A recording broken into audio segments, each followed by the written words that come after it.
Isaias Kapitulo 27. Ililigtas ang Israel. Sa araw na iyon, gagamitin ni Yahweh ang kanyang malapit at matalim na espada.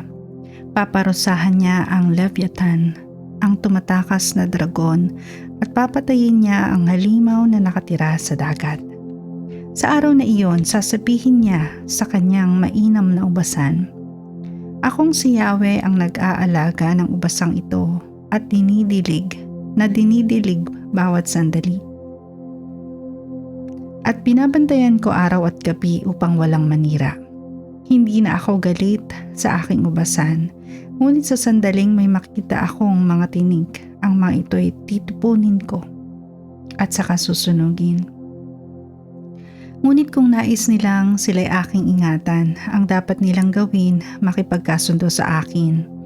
Darating ang araw na mag-uugat ang lahi ni Jacob, mamumulaklak ang Israel, magmumunga ng marami at mapupuno ang buong daigdig."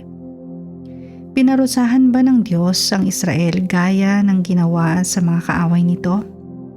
Pinatay ba niya ang mga Israelita tulad ng ginawa sa pumaslang sa kanila?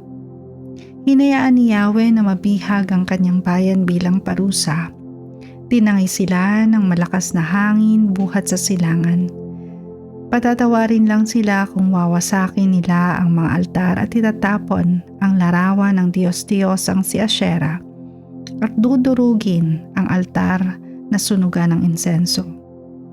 Wasak na ang lungsod na siyang tanggulan para itong disyerto na walang nakatira at ginawang pastulan na lamang ng mga baka. Nabali at natuyo ang mga sanga ng punong kahoy.